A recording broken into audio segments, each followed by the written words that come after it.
Eh bien bonsoir, sur l'horloge de la Griffe Noire, il est exactement 20 heures. Enfin, l'horloge de la Griffe Noire, c'est Fred qui est derrière, hein, donc je vous dis pas la tête de l'horloge, et la tête de précision. Donc, eh bien voilà, on arrive, c'est combien, notre 5e Facebook Live Ouais, c'est pas mal. Alors, je vous remercie parce que la semaine dernière, enfin celle d'il y a 15 jours, ça a super bien fonctionné, les vues sur YouTube ont hyper bien fonctionné, et on est à des milliers de vues, donc ça, c'est trop bien. Bon, on est un jour un peu particulier là, hein, parce que c'est vrai que coup sur coup, comme disait Frédéric Mitterrand, qui dit parfois des choses intelligentes, et voilà, il faisait le parallèle entre la mort de Jean d'Ormesson et la mort de Johnny Hallyday, et celle d'Edith Piaf et de Jean Cocteau, et c'est vrai qu'il y a quelque chose d'absolument assez troublant. Alors Jean d'Ormesson, j'ai pas toujours été tendre avec Jean d'Ormesson, mais c'était un objet de plaisanterie entre nous. Il y a cette anecdote parce que Jean d'Ormesson, j'ai adoré Le Plaisir des Dieux, son livre sur Récamier, puis après ça s'est un peu gâté, j'ai re-adoré ses critiques littéraires, genre ce qu'il aimait dans le XVIIIe siècle et tout, et je trouvais ça d'une finesse et d'une intelligence et d'une culture bon, c'est un peu bateau de le dire, mais qu'on n'a plus beaucoup actuellement, même parmi les écrivains français contemporains. Donc je peux vous raconter cette anecdote en fin de compte, mais qui est une anecdote, faut pas le croire, hein, c'était du charme et de l'humour.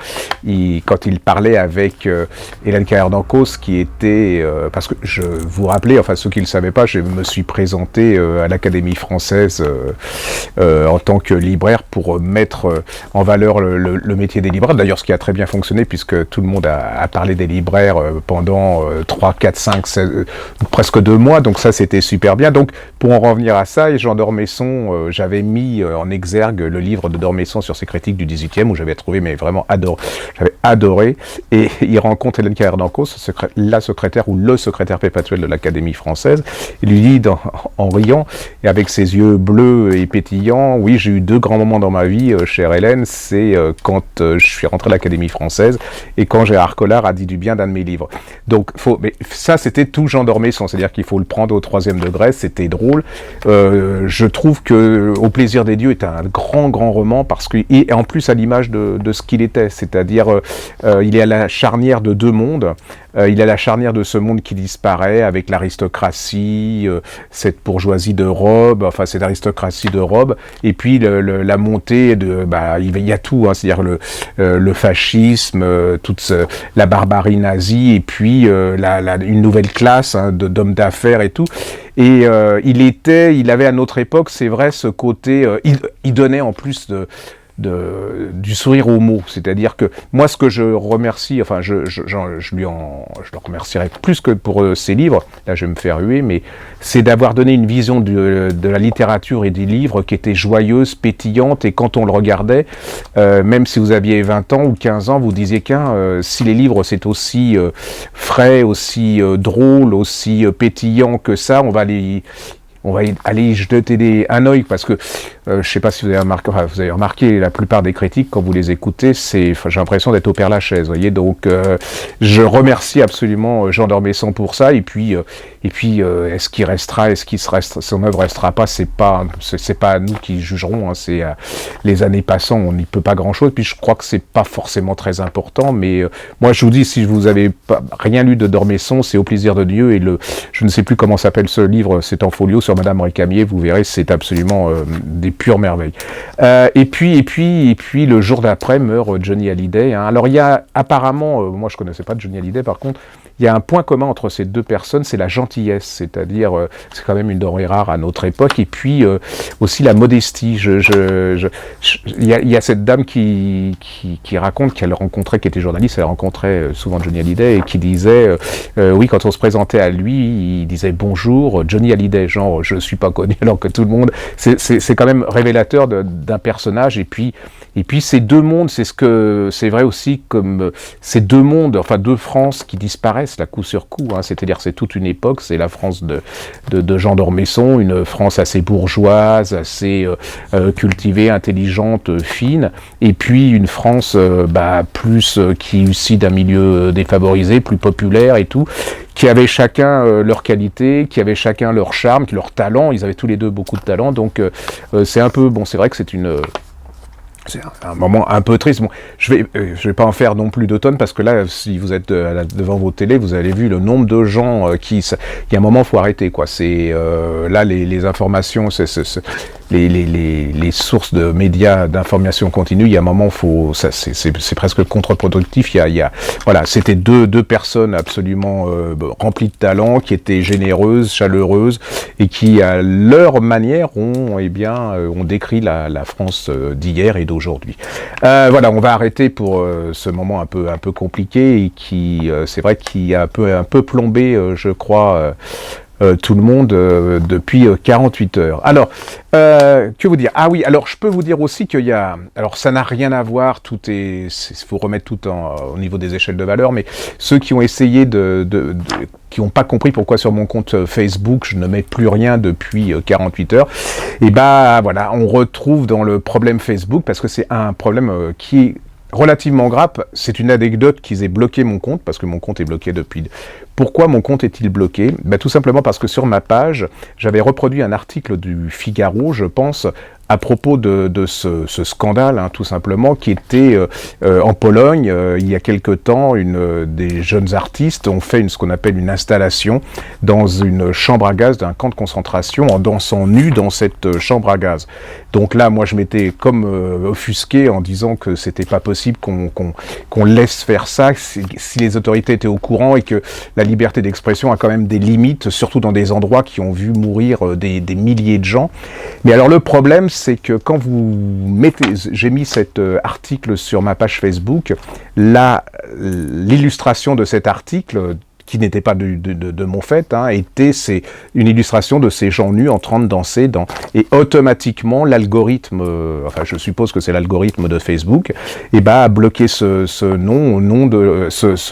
compte au nom de la nudité. Alors je trouve que là il y a un moment, il va falloir faire quelque chose. Je ne sais pas, moi j'appartiendrai même au niveau des associations juives, du CRIF et tout. Je trouve ça tellement scandaleux, c'est-à-dire que objectivement Facebook se fait le complice de ces gens, de ce scandale, et je trouve que voilà, il y a quelque chose à faire. Ça peut plus durer comme ça ne peut plus durer, une espèce de tartufferie, ou alors là on va nous dire que c'est la machine qui domine l'homme, mais là il y a un gros problème, c'est-à-dire qu'on est déjà dans un espace où notre liberté d'être humain a disparu au nom d'algorithmes et de machines.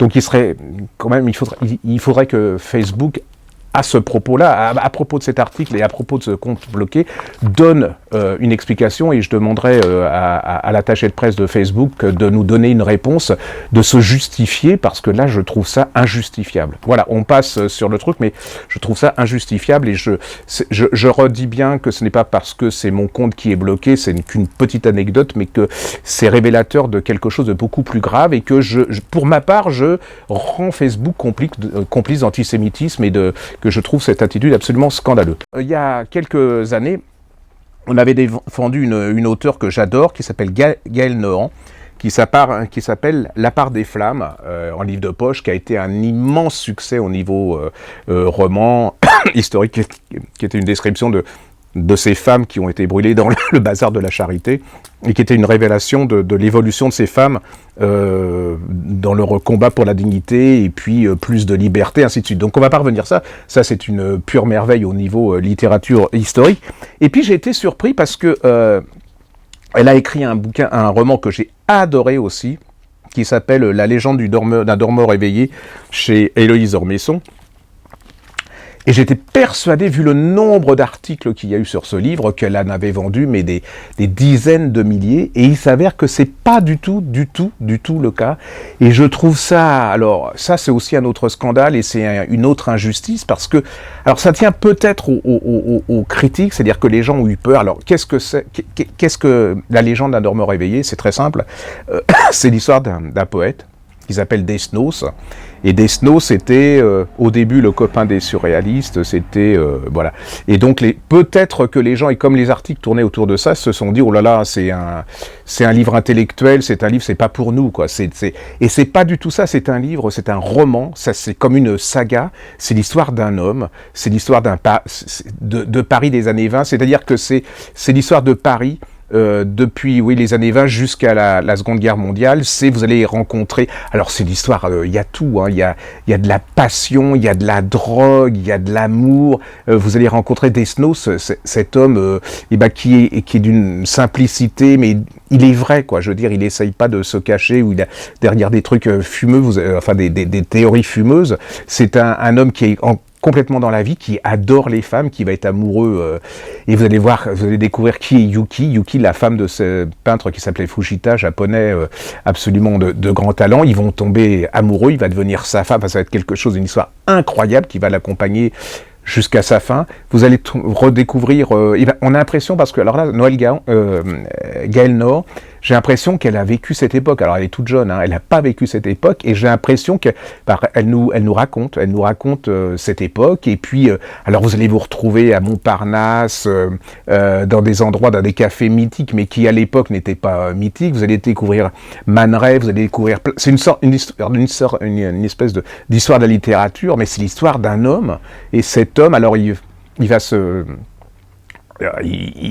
battre contre Breton, qui était, à mon avis, au niveau un facho, au niveau de la théorie intellectuelle, c'est-à-dire que soit on était de son bord et on était génial, et soit on n'était pas de son bord, il a été absolument effroyable avec Desnos. Allez voir cet homme qui va vivre son époque, qui va partir en Espagne pendant la guerre d'Espagne, qui va revenir, et puis vous allez voir cette fin tragique, c'est-à-dire que il va être fait prisonnier pendant la Seconde Guerre mondiale, il va s'échapper, mais il est juif. Et comme il est juif, eh bien, il va être victime de cet antisémitisme. Et attention, pas victime des Allemands, victime des Français, c'est-à-dire de ces gens, ces jaloux, comme dit, ces aigris, ces gens qui supportaient pas son talent. Et puis, il va mourir dans un camp de concentration, on va jamais le revoir. On va un peu l'oublier. Guy Breton, Breton va dire vraiment pique-pendre sur lui, ça va lui faire énormément de mal à la postérité, alors que ses poésies sont absolument, c'est le contraire. Si vous aimez Prévert, les gens vont me sauter dessus en disant, les intellectuels vont me dire c'est pas du tout la même chose, mais si, c'est le même plaisir que Prévert, c'est-à-dire que c'est lisible par tout le monde. Vraiment, c'est un roman génial. Vous connaissez pas Desnos, vous connaissez pas Man Ray, vous connaissez pas Breton, mais vous en foutez complètement. C'est l'histoire d'un homme, de femmes, de passion qui vont changer notre histoire, parce qu'ils vont changer la littérature, la peinture et tout. Mais c'est surtout de la haine, c'est de la drogue, c'est de la passion, c'est de la traîtrise. Ça va à 1000 à l'heure. C'est cultivé, intelligent, vivant. Je sais plus quoi dire pour que vous lisiez ce bouquin, parce que je trouve ça franchement un peu scandaleux, parce que quand on voit les nunuches là qui se vendent en ce moment, je veux dire, voilà, elle a fait un boulot monstrueux. C'est-à-dire qu'elle a fait vraiment un boulot monstrueux. Elle a fait une recherche, elle a un talent, en plus un style absolument tout en classicisme, mais aussi avec beaucoup de finesse et de subtilité. C'est lisible par tout le monde, hein, depuis quelqu'un qui lit Amélie Nothomb jusqu'à celui qui lit les Beauchaux chez Actes Sud. C'est un grand moment de plaisir. Et puis c'est surtout, ça vous donne envie de redécouvrir Desnos, et puis surtout d'apprendre. Les enfants, pour ainsi dire, les ados vont redécouvrir ce qu'était Paris entre les années 20 et puis la Seconde Guerre mondiale, et puis découvrir que la mort, elle était là, elle tournait autour et qu'ils se rendaient pas trop compte, et puis qu'il y avait les courageux, et puis qu'il y avait, voilà. Donc ça s'appelle Les gens d'un dormeur éveillé. C'est de Gaëlle Nord, et c'est chez Héloïse Dormesson. Je sais pas ce que vous faites, hein, je sais pas qui vous écoutez là, mais il y a un truc, il faut que vous fassiez quelque chose. Pour une fois qu'il y a des éditeurs qui concoctent des choses de qualité et de beau en plus, il y a le livre de poche qui a édité un livre de Carole d'Ivoire qui s'appelle Léonard et Virginia Woolf. Regardez, c'est absolument un joli pour Noël.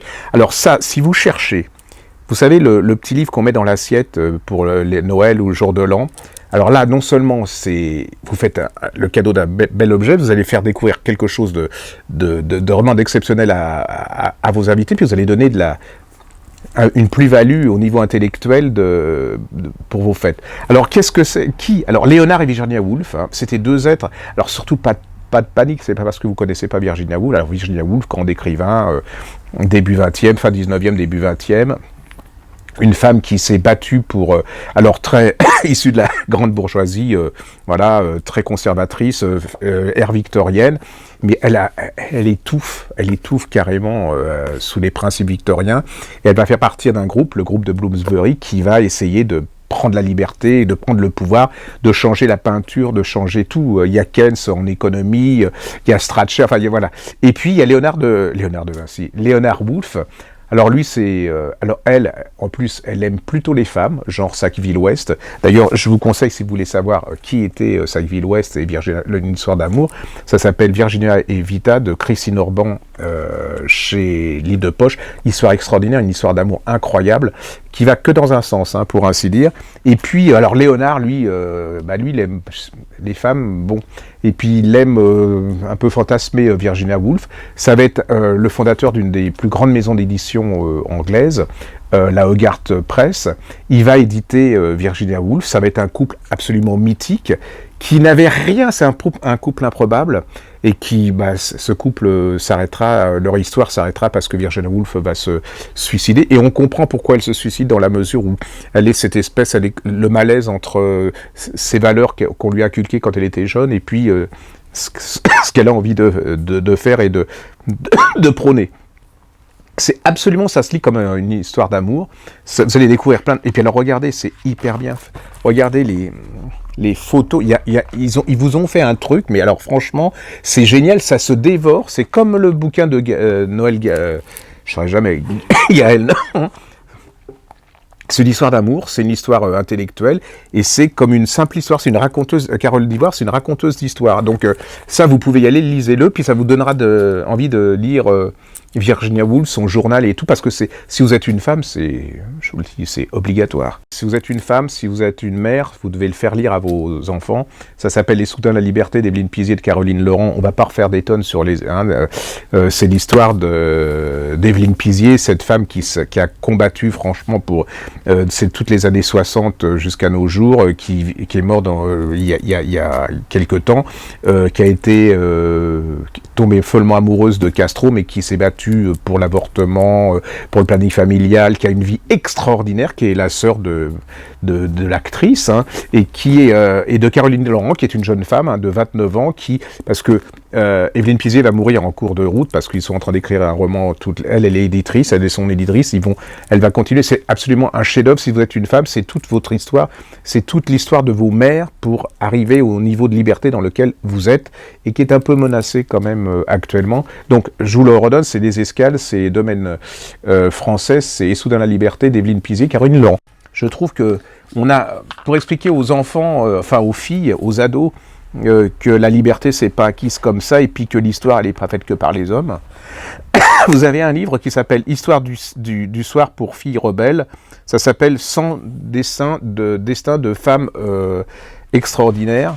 Alors vous avez plein de femmes inconnues, hein. Vous avez Lakshmi Bai qui a été reine guerrière. Vous avez John Jett, cette rockstar. Vous avez des héroïnes de guerre, vous avez Grace Hopper, une informaticienne, vous avez Florence Nightingale qui était infirmière extraordinaire, vous avez des femmes d'Afrique comme Fatoumata Daïb, vous avez Elisabeth Ier, regardez, c'est absolument fabuleux, il faut absolument que vous achetiez ça à vos filles, et puis aussi à vos garçons, parce que ça leur montre que l'histoire elle n'est pas faite que pour les femmes, c'est super sympa à lire, hein, regardez.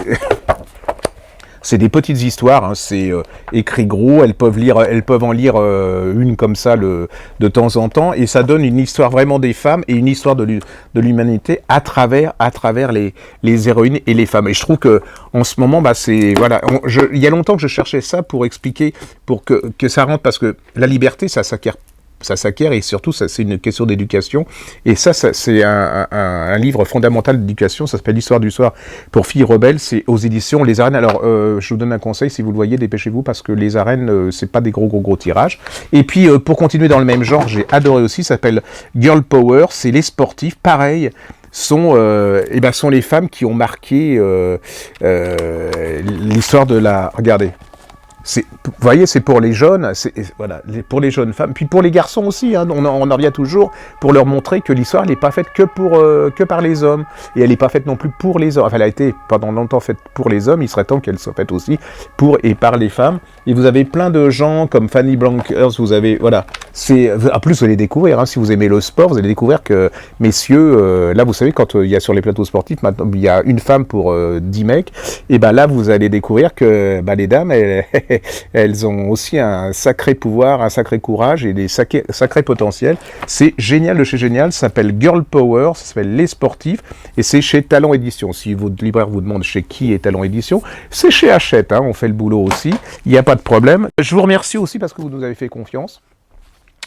C'est en train de devenir un gros succès, c'est de Polivoir à chacun son rêve, c'est aux éditions Anne Carrière. Bon, alors, je ne vais pas vous en refaire des tonnes parce qu'on va me dire que j'en fais des tonnes, mais c'est surtout ce que j'appelle un livre bonheur, c'est-à-dire que vous allez offrir ça, vous allez lire ça, et une fois terminé, et ben vous aurez les neurones qui seront un peu repeints en rose, et puis vous aurez un peu optimiste, vous aurez envie de croquer la vie, vous vous rendrez compte que la vie, malgré ce qui arrive, elle a plein d'avantages, et puis que quand on regarde les autres, et ben on les respecte plus, on essaye de les comprendre, il y a plein de générosité, de chaleur humaine, tout ce qu'il n'y a plus beaucoup en ce moment, hein, donc allez-y, c'est à chacun son rêve. Polivoir, chez Anne Carrière, puis en plus, lui, il habite tout au fin fond dans un petit village, il n'a même pas la télé, et même qu'il ne me connaissait pas, je trouve ça scandaleux, et qu'il il a à peine Internet, et qu'il est complètement... Alors lui, il vit son rêve, alors c'est son rêve, là, hein, parce que il n'avait jamais eu autant de succès que grâce à ce livre, donc allez-y, Polivoir à chacun son rêve. Et puis juste dans le même genre, est reparu chez Odile Jacobs, cette femme qui était extraordinaire, puisqu'on est chez les femmes hein, en ce moment,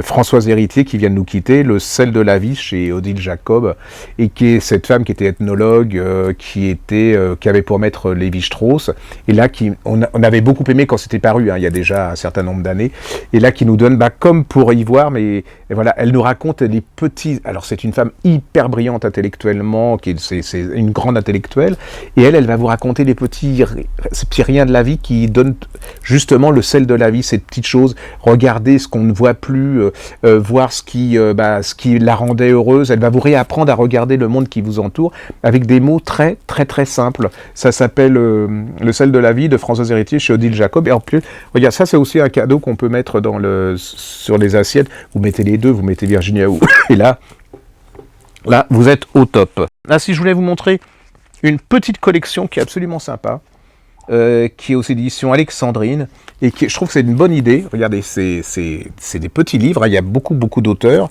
et c'est la manière de voir Paris à travers la vie et les textes de ces auteurs. Alors vous avez les grands endroits, les endroits préférés de Françoise Sagan à Paris, vous avez ceux de Stendhal, vous avez ceux de Nerval, mais il y en a beaucoup, hein. Il y a Émile Zola, il y en a au moins une quinzaine de titres. Allez-y, c'est super sympa, puis ça vous donne envie, je trouve ça assez intéressant, parce que déjà ça vous donne une autre vision de Paris, et puis ça vous donne envie d'aller lire ces gens. C'est absolument fabuleux, c'est...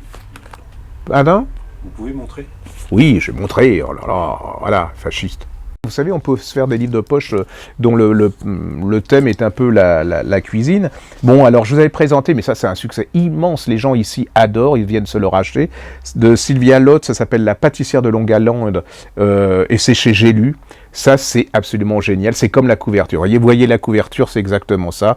C'est une histoire de cheesecake. C'est comment un cheesecake peut transformer la vie de femme. Dans un premier temps, début du siècle, avec une femme qui quitte son pays pour se retrouver aux États-Unis, qui va réussir sa vie grâce à un cheesecake.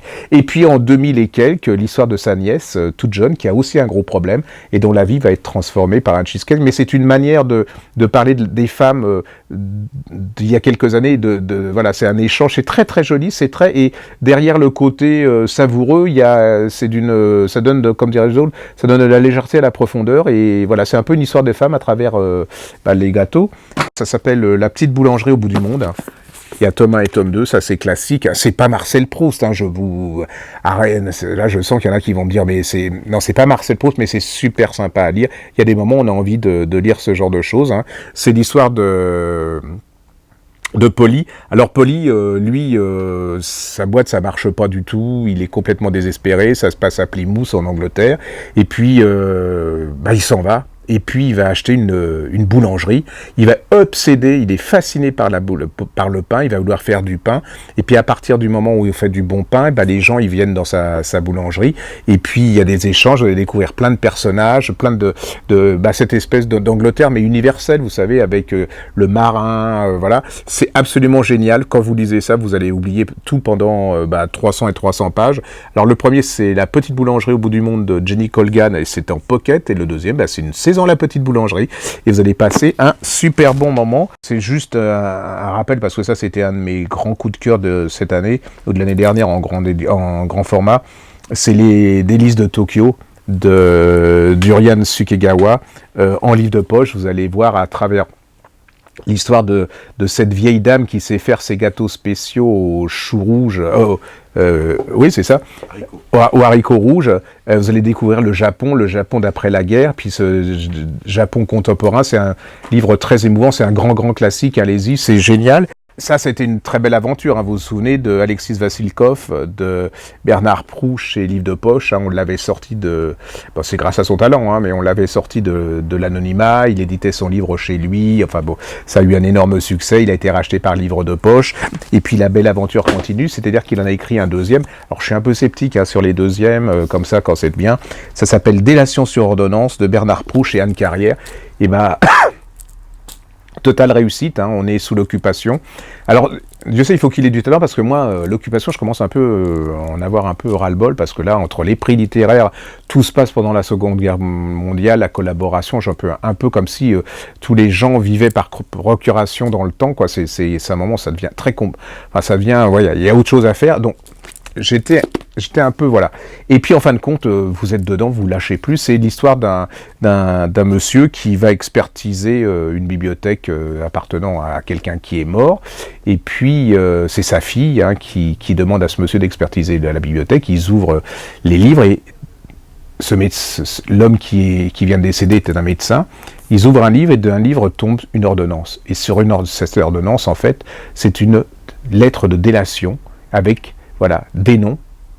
Cet homme a comment dire, donné les noms, enfin, à la Gestapo, à la milice et tout, comme traître à la France sous l'occupation. Et là, vous allez avoir c'est fait avec légèreté, c'est très malicieux, il y a beaucoup de recherches, et il va vous replonger dans l'occupation avec les conséquences incroyables de ces lettres de Corbeau, où ça va conduire à la mort même d'un de ses fils. Vous allez découvrir plein de personnages. Mais alors c'est la délation, c'est la collaboration au quotidien. Vous voyez, c'est vraiment très bien fait. Puis vous lâchez pas. C'est-à-dire que voilà, si vous avez aimé Vassilkov, vous adorerez Délation sur ordonnance. Moi, je me suis délecté de ce bouquin. Et puis c'est la confirmation que c'est la découverte d'un bon écrivain qui fait bien son boulot, qui a un super raconteur d'histoire et qui sait allier l'histoire.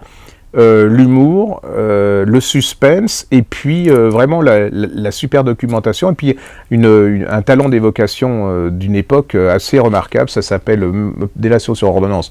C'est chez Bernard Proulx, et pour moi, c'est d'un des événements. Et ça, c'est génial, moi qui connais rien, enfin, je sais même pas de débit crédit, enfin, c'est terrible, parce que je sais pas quand est-ce qu'on gagne, ou dans quoi on le met, ou quand on le retire. Ça s'appelle L'économie, comme vous ne l'avez jamais lu, c'est avec des dessins, c'est chez Erol, regardez.